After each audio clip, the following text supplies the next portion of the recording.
Rencontre, une émission de Jean Corcos consacrée à la connaissance du monde musulman.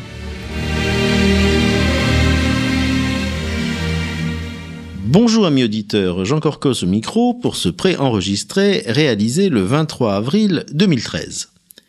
Alors nous allons laisser de côté pour cette émission l'actualité brûlante pour mettre à l'honneur à nouveau celles et ceux qui construisent des ponts entre juifs et musulmans ou entre israéliens et arabes. Nous allons parler aujourd'hui d'un travail remarquable réalisé par une association française en collaboration avec l'hôpital Hadassah de Jérusalem. Bonjour Muriel Haïm. Bonjour. Alors, Muriel Haïm, vous êtes d'abord docteur et vous êtes la présidente de l'association Un cœur pour la paix. Et c'est une œuvre humanitaire, puisqu'il s'agit donc de sauver des vies et de sauver des enfants, ce qui est encore plus magnifique. Mais c'est aussi une œuvre qui rapproche les cœurs, alors cette fois au sens symbolique du mot, puisque grâce à vous, des enfants palestiniens qui souffrent de malformations cardiaques sont opérés en Israël. Pour cela, vous avez établi un réseau de médecins israéliens, mais aussi palestiniens qui travaillent avec eux, et c'est déjà beau de maintenir ces liens, alors que, hélas, et comme on le sait, les fils de la négociation sont coupés depuis longtemps. Alors, docteur Muriel Haïm, vous allez bien sûr nous parler de façon complète de votre travail et des moyens de vous aider ici en France. Mais vous allez aussi, et cela, j'espère, intéressera nos auditeurs, nous parler du monde hospitalier en Israël. À l'heure où d'autres associations, celle-là, uniquement dédiées à la haine de ce pays et au désir morbide de le détruire après l'avoir délégitimé, eh bien alors ces associations donc font une vile propagande en le présentant comme un nouvel état d'apartheid, vous nous direz ce que l'on voit sur place, aussi bien au niveau des patients que du personnel médical. Nous espérons que ce que vous direz sera largement entendu dans le grand public. Mais ce témoignage, je l'espère, sera écouté aussi par ceux des auditeurs de notre fréquence. Et ceux-là ne sont pas les plus nombreux, mais ils sont certainement les plus bruyants, qui, malheureusement, n'ont pas honte de tenir des propos racistes dès qu'il s'agit des Arabes ou des Palestiniens. Alors, première série de questions, Muriel Haïm, comment vous est venue l'idée de votre association, depuis quand existe-t-elle et quelles sont ses missions ? L'idée de l'association, d'une façon, lors d'une rencontre, j'étais en Israël dans le cadre de la MIF avec des médecins français, et puis nous avons eu la chance de rencontrer le professeur Rhin. Et en discutant avec lui, il nous a expliqué qu'il soignait des enfants palestiniens. Et je lui dis, mais c'est formidable, comment peut-on t'aider ? Et donc le professeur Rhin me dit, j'ai besoin de pouvoir opérer 50 enfants, un par semaine, de plus, et être donc certain d'avoir les fonds pour les opérer. Alors je lui dis, écoute, pas de problème, on va se débrouiller. Et donc on est rentré en France, on a créé cette association. Et avec c'est des quelle amis. année ça que vous l'avez créé ? 2005. En 2005. On l'a rencontré en mai 2005 et en septembre 2005, l'association a été créée et nous avions le premier enfant opéré. D'accord. Alors, j'ai lu sur votre site, qui est d'ailleurs remarquablement bien fait, je donne l'adresse, www.uncoeurpourlapaix.org. J'invite vraiment nos auditeurs à visiter votre site. Et donc j'ai vu le nombre relativement élevé d'enfants palestiniens qui naissent avec des malformations cardiaques. Alors, il y en aurait environ 300 par an, ça paraît énorme. Comment ça s'explique ? Mais ça s'explique, c'est génétique. C'est une malformation génétique qui est liée à un nombre très élevé de mariages consanguins. Pratiquement un mariage sur deux est un mariage consanguin. Quand vous dites consanguin, c'est entre cousins germains ? Par exemple, ou entre nièces et oncles. Ah, d'accord. Donc à partir de là, des maladies qui ne s'exprimeraient pas s'expriment parce que à cause de la consanguinité, et donc ces enfants sont alors très c'est intéressant touchés. ce que vous dites, parce que on a énormément de reportages bien sûr sur les territoires palestiniens, mais on n'en parle jamais. Si vous voulez, étrangement, le fait que il y a une structure assez archaïque quand même de cette société, parce que c'est assez tribal, disons, le fait de se marier entre cousins. C'est toute la région, c'est pour deux raisons. La première raison est une raison économique pour pas séparer les terres, ce qu'on avait en Europe il y a 200-300 ans. Et la deuxième raison aussi, c'est qu'on promet les filles très jeunes, en général dans la famille, comme ça, les parents se disent qu'ils sont tranquilles. Alors, est-ce que ces enfants risquent leur vie s'ils ne sont pas opérés ? Ah oui. Oui, et le problème, il est là. C'est ça un peu l'acte de naissance d'un cœur pour la paix. Parce qu'on s'est dit finalement, si on opère ces enfants, ils récupèrent une vie normale. Et on a un taux de réussite de 98%. C'est magnifique. Ouais, c'est magnifique. C'est comme en France ou aux États-Unis. Alors, vous avez donc évoqué cette rencontre, donc l'hôpital Hadassah. Est-ce que vous pourriez donner un rappel historique sur cet établissement qui est tout à fait prestigieux. Bon, et surtout, bon, il est à Jérusalem. Oui. Il existait avant la réunification de la ville. Mais est-ce que, par exemple, des Arabes israéliens ou habitants de Jérusalem-Est font partie des patients? Mais bien sûr, non seulement des patients, mais des soignants aussi. Il y a des infirmières qui sont des infirmières de Jérusalem-Est, des médecins qui sont des médecins palestiniens de Jérusalem-Est.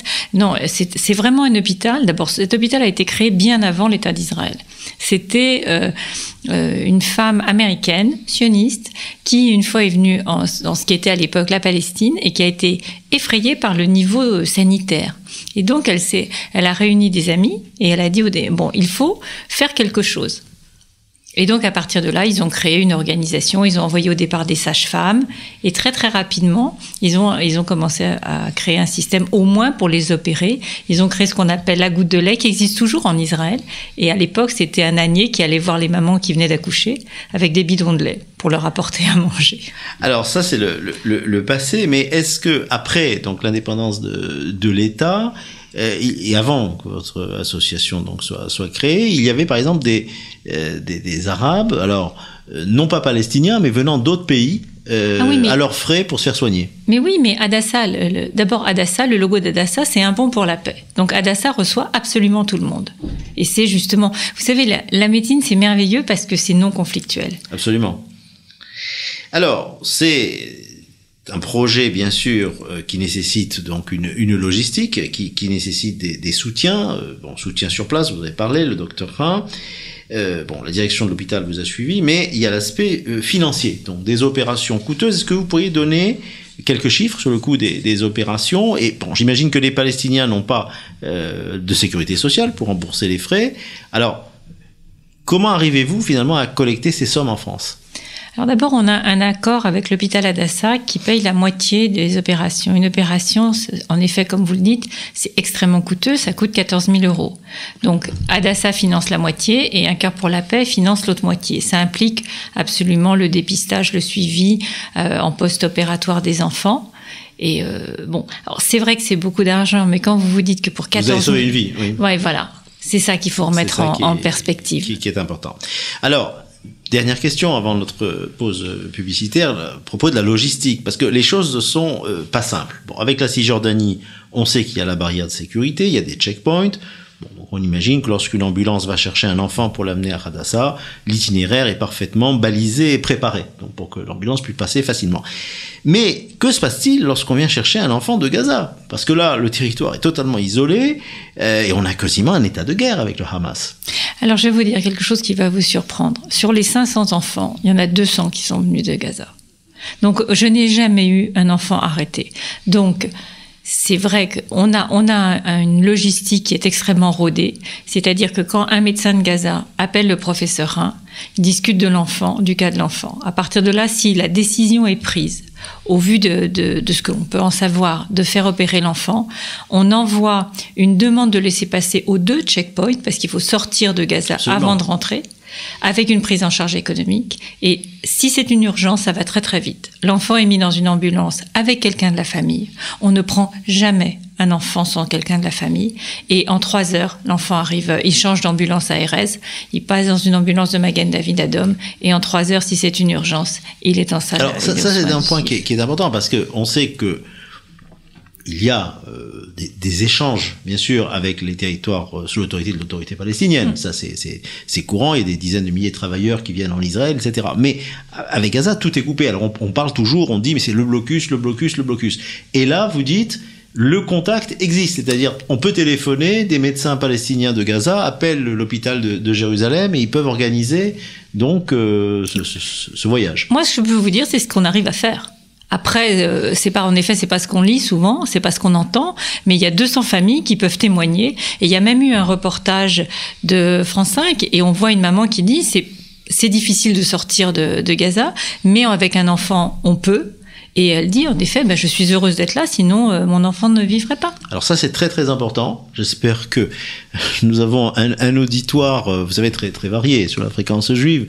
Tous ceux qui nous écoutent ne sont pas des convaincus, ne font pas partie de la communauté juive, mais c'est important ce que vous venez de dire. Donc, ces 200 enfants de Gaza qui ont été quasiment sauvé grâce à l'hôpital Hadassah de Jérusalem. Alors, on va rester pour le moment donc en Israël et dans les territoires palestiniens. Je rappelle le site donc de votre association, donc l'adresse www.uncoeurpourlapaix tout attaché en minuscule.org, un très beau site. Et j'ai lu des échanges de correspondance avec des familles d'enfants qui ont été sauvés à l'hôpital Hadassah, votre témoignage sur ce que vous avez vu dans des chambres d'hôpital où des familles juives et arabes d'ailleurs se croisent constamment. Comment ça se passe? Est-ce que vous pouvez apporter un petit témoignage à notre micro? Mais écoutez, là, j'ai apporté une lettre d'un père qui nous a écrit, c'était en novembre, en plein moment de la crise avec Gaza. Avec Gaza, oui. Voilà. Cette famille habite Ramallah. Et le père écrit en disant voilà, ma femme est enceinte, c'est notre premier bébé, on était fous de joie. Fous de joie, on avait acheté le berceau, les vêtements, on a mis le berceau dans notre chambre, notre vie allait changer. Et puis ma femme m'a fait un examen et on lui apprend que l'enfant a transposition des gros vaisseaux et communication interventriculaire. Certains de vos auditeurs qui sont médecins vont comprendre, les autres, autrement dit, c'est un diagnostic, l'enfant ne peut pas vivre. L'enfant ne peut pas vivre.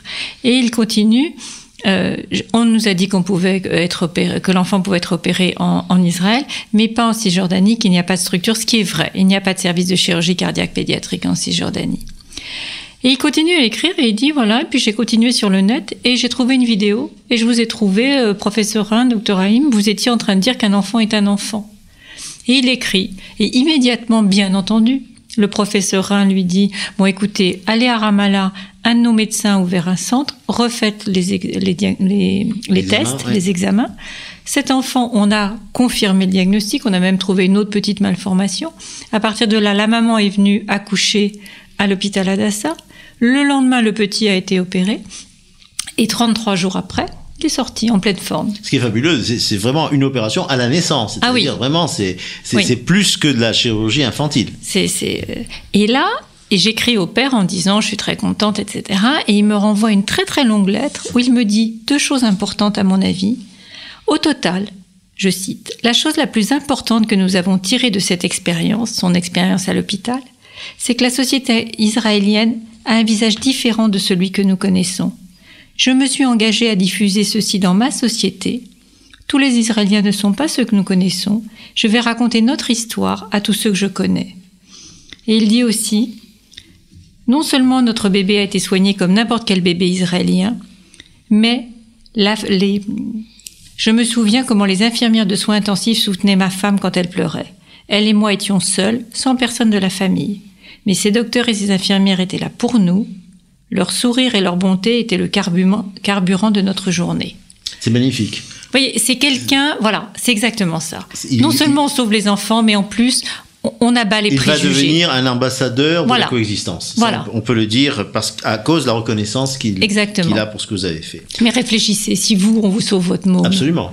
Vous allez réagir pareil. C'est tout à fait humain. Alors, au-delà des opérations cardiaques qui sont la finalité principale de votre association, je crois qu'une de vos missions, c'est la formation médicale du personnel palestinien. Qu'est-ce qui est fait concrètement? Alors, en effet, parce que à terme, il est bien évident que le but, c'est que les enfants soient soignés en Cisjordanie. Donc, qu'est-ce qu'on fait? On prend des médecins qui sont déjà des cardiologues et on fait une formation à des techniques de pointe qui sont l'échocardiographie, donc tout ce qui est diagnostic et suivi en post-opératoire, et aussi le cathétérisme. Ce qu'on appelle cathétérisme, ce sont les opérations à cœur fermé. Donc on a formé déjà 4 médecins à l'échocardiographie, 1 au cathétérisme, on a formé 2 techniciens aussi. Pourquoi des techniciens? Parce que ça coûtera moins cher après à l'autorité palestinienne, et puis de toutes les manières, les échocardiographies seront lues et interprétées par des cardiologues.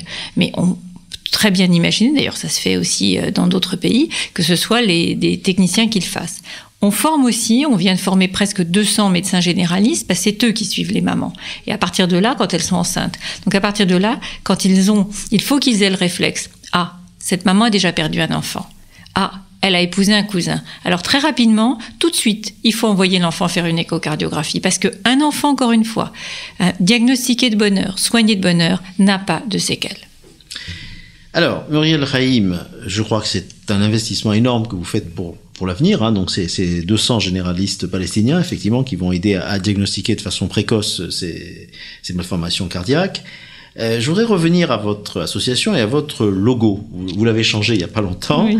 Il a été fait par un dessinateur de presse. Je crois que c'est un journal... Emmanuel Chaunu, qui est le dessinateur de presse de Ouest France. D'Ouest France. Et il est très parlant, hein, ce logo, parce que on voit un petit personnage donc qui tient un drapeau à chaque main. Donc il y a un drapeau israélien, il y a un drapeau palestinien. Mais alors quand on voit de plus près le drapeau, on voit qu'ils ont été un peu déformés. C'est-à-dire que on voit un cœur, hein, sur chacun des drapeaux.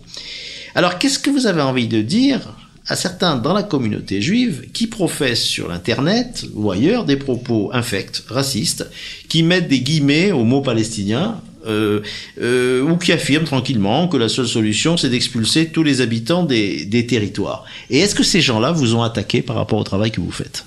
Alors, d'abord, pour revenir sur Emmanuel, je voulais dire qu'il nous a offert ce logo, donc c'est vraiment un très beau cadeau. Très beau, oui. Alors je veux dire à ceux qui parlent comme ça que c'est une très très curieuse façon de vivre leur judaïsme. C'est pas du tout ce qu'on m'a appris dans les valeurs juives. Et quand il est écrit dans le Talmud « Qui sauve un enfant sauve l'humanité », il n'est pas écrit « Qui sauve un enfant juif ». Et je rappellerai à tous ces gens-là que nous descendons tous d'Adam et Ève, et si nous descendons tous du même homme et de la même femme, vous savez qu'il n'y a absolument pas de hasard. Donc je pense que ce n'est pas comme ça qu'on peut construire le futur. Israël ne va pas déménager, la Palestine non plus. Alors, trouvons ensemble des moyens de vivre. Je ne dis pas qu'il faut que les gens s'aiment, mais il faut au moins que les gens se respectent, et c'est le minimum pour arriver à faire la paix. Bravo.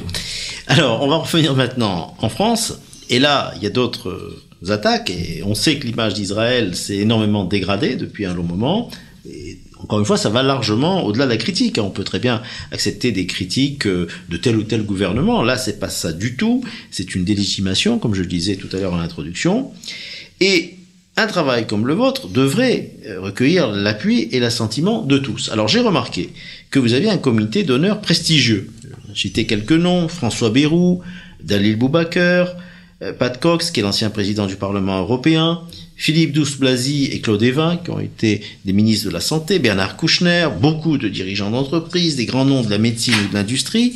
Alors, c'est très bien, mais est-ce qu'avec cela, vous avez obtenu une bonne couverture médiatique? Alors, un certain nombre de vos confrères nous aident, en effet. Et franchement, je veux saisir cette opportunité pour les remercier. Mais il est vrai qu'un certain nombre d'autres pensent que les histoires qui sont positives n'intéressent pas les lecteurs. Et moi, je suis très très étonnée parce que je suis pas du tout sûre qu'il n'y ait que les histoires de sang et de larmes qui fassent plaisir aux gens. Et je ne suis pas du tout sûre qu'ils n'aient pas envie de temps en temps d'entendre autre chose.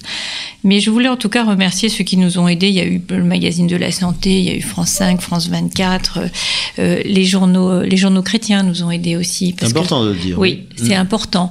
La Vie, La Croix, enfin c'est des journaux, ils ont même fait, l'un d'eux a fait leur numéro de Noël 2011 sur Hadassah. C'est très beau. Je veux dire donc... Les valeurs, c'est ce qu'il faut. Il faut que les gens arrivent à se parler, se connaître. Et c'est à ça qu'on sert aussi. Alors, Muriel Haïm, on arrive au bout de notre émission. Je parlais des collectes. Vous aviez donné un chiffre tout à l'heure, hein, donc les 14 000 € pour faire une opération. Donc, pour donner une idée, encore une fois, de l'investissement qui a été fait, et j'imagine par une équipe de bénévoles, bien sûr, vous êtes médecin, vous êtes très pris, donc ce sont vos loisirs que vous consacrez à cela, et donc à sauver ces petits-enfants palestiniens. Bon, comment faire pour vous aider? Bon, bien sûr, les gens peuvent envoyer un chèque, mais j'imagine que vous faites des galas, et là, vous allez en organiser un important, au théâtre donc Édouard VII. Est-ce que vous pourriez en parler un peu en détail et nous dire comment s'inscrire, prendre des billets? Écoutez, Harry Habitant et le théâtre Édouard VII nous soutiennent. Donc, ils nous offrent ce que j'espère être une super belle soirée à l'occasion du 500e enfant opéré. Donc, c'est un peu ça. Alors, j'invite tout le monde à venir faire la fête au théâtre Édouard VII le 24. Alors, c'est le 24 juin? Oui, le 24 juin. Et vous pouvez prendre des places sur le site Théâtre Édouard VII. Vous tapez Théâtre Édouard VII tout simplement et vous y arrivez. D'accord. Donc c'est pas à votre site que l'on s'inscrit, mais c'est sur le théâtre Édouard VII directement. Au théâtre Édouard VII. Alors je le répète, donc pour nos amis auditeurs, une œuvre magnifique encore une fois, puisque c'est une association française, mais qui met à l'honneur Israël d'une façon extraordinaire. Et vous avez parlé de ces reportages, donc dans des grands journaux, dans les chaînes de télévision, sur les prouesses que fait l'hôpital Hadassah, et une œuvre humanitaire extraordinaire, puisque ce sont des petits-enfants palestiniens qui sont sauvés, donc grâce à ces fonds, et qui montrent bien, plutôt qui démontent tout à fait la propagande infecte que l'on entend sur l'état d'apartheid ou l'état raciste, etc. Donc, Un cœur pour la paix, le gala au théâtre Édouard VII, c'est le 24 juin prochain, et il faut aller sur le site du théâtre pour prendre vos billets. On vous souhaite un très grand succès, Dr Muriel Haïm. Je vous remercie. C'est moi qui vous remercie de nous donner la parole. D'être venu donc sur Judaïque FM. Et amis auditeurs, je vous donne rendez-vous dans 15 jours. Au revoir.